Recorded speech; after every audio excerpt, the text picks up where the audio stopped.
Le Mans de McQueen, Steve, pas Flash. J'avais promis de parler de ce film, c'est un monument du genre.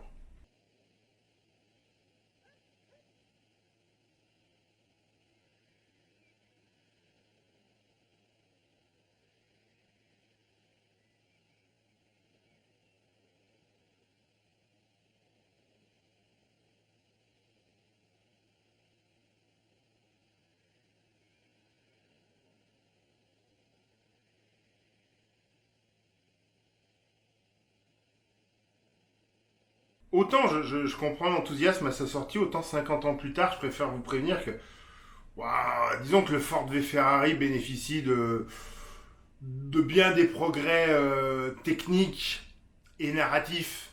En gros, j'ai un peu honte de le dire, mais on s'ennuie beaucoup à regarder le film de McQueen. C'est une sorte de documentaire, saupoudré d'idylle amoureuse bancale et pas très bien écrite.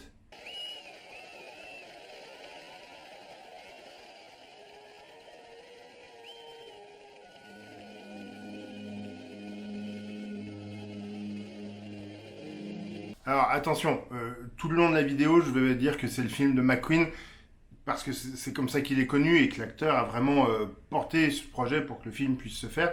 Mais il n'en est pas le réalisateur. C'est Lee H. Katzin. Je connais pas.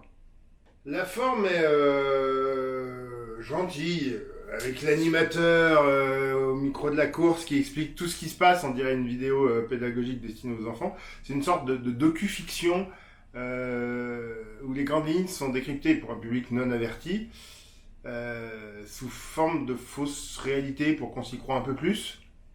Mais le rythme est particulier, hein, si on s'est habitué à regarder les Avengers. Les 32 premières minutes du film ne sont là que pour installer une ambiance. Quasiment aucune parole. Et d'un coup,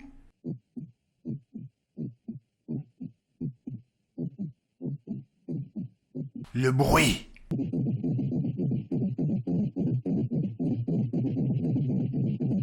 La fureur.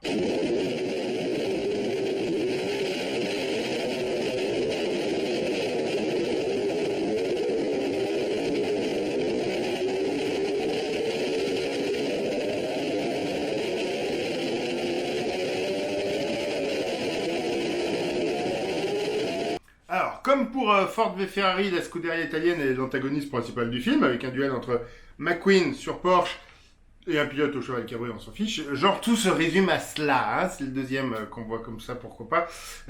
Tout se résume à cela et aux accidents. Parce que, bon, bah, y en a au Mans, surtout que c'est une course qui dure 24 heures, jour et nuit et rejour, quelle que soit la météo, ou presque. Donc oui, il y en a plus qu'ailleurs, mais on a l'impression que les pilotes mettent leur vie en danger à peu près à chaque virage. Et c'est pareil dans les deux films, hein, à un degré qui me paraît exagéré en tant que simple spectateur. Alors attention, je reconnais que l'époque a changé et que oui, les risques étaient plus grands dans les années 60, mais quand même. Et en même temps, je reconnais que vu la durée et la difficulté de cette course, qui, rappelons-le, emprunte des routes départementales, pas qu'un vrai circuit bien lisse. Bon bah, il y en a des accidents, ça fait partie de la course, ça doit faire monter le suspense. Bon bah là, je trouve juste qu'ils en mettent des couches. Disons qu'il y en a un peu trop à mon goût, mais dans le même temps, c'est important et je sais pas comment on pourrait l'évoquer autrement, donc bon, passons sur ce détail. Le titre du film, c'est Le Mans. Et l'objectif du pilote-acteur, c'était bien de présenter cette course à la terre entière, de son point de vue de pilote, et ça marche assez bien. Alors, encore une fois, hein, le film est sorti en 71, ça semble se traîner par rapport aux productions récentes, ou aux TikTok qui nous envahissent. J'ai dit qu'il y avait 32 minutes de mise en ambiance, puis la course, et ses à côté. J'ai dit qu'il y avait une petite idylle amoureuse, elle est annoncée au bout d'environ 3/4 d'heure et elle est amorcée au bout d'1 heure et quart.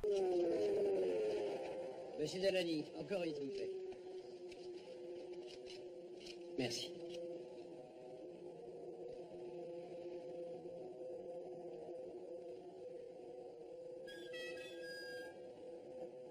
Bonjour. Bonjour. Vous avez pris un excellent départ. La course est longue. Vous, ça va? Mhm.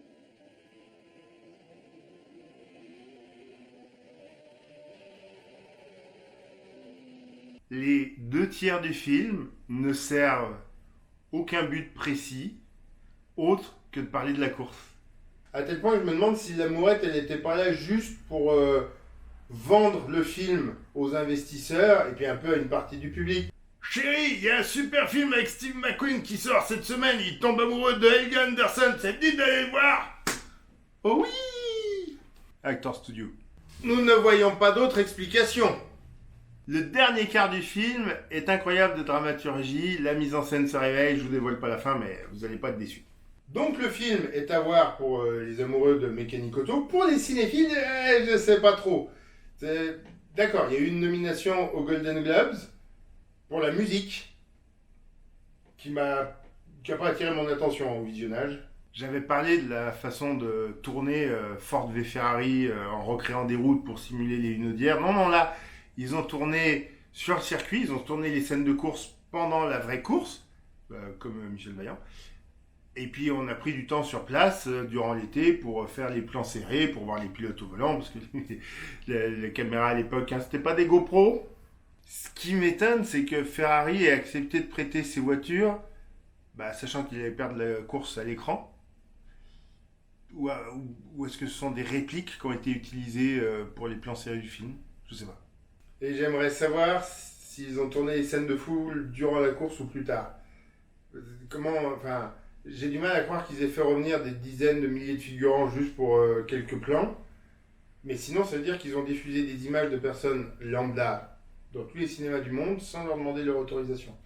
Cela, je le saurai peut-être en regardant le documentaire qui a été réalisé autour de ce film longtemps plus tard, mais je ne l'ai pas encore fait, donc ça fera peut-être l'objet d'une autre vidéo plus tard, pour la 100e édition de 24 heures du Mans peut-être. Et le documentaire a été tourné beaucoup plus tard parce que sur le coup, le film n'a pas attiré un grand public. Je veux dire, c'était la forme est plus proche d'un documentaire que d'un vrai film hollywoodien, même selon les standards de l'époque. D'ailleurs, le réalisateur a fait très peu de films. Après cela, il a surtout tourné des séries et des téléfilms comme Les 12 salopards, Mission Suicide, une production américano-yougoslave inspirée du film Les 12 salopards, ainsi que la suite, Les 12 salopards, Mission Fatale, cette fois-ci coproduit américano-italo-yougoslave. Ça donne envie, non? Une bande dessinée en a été tirée il y a quelques années, je ne l'ai pas lue, mais tiens, pourquoi pas pour la 100e édition des 24 heures du Mans, ça me laisse du temps pour la lire.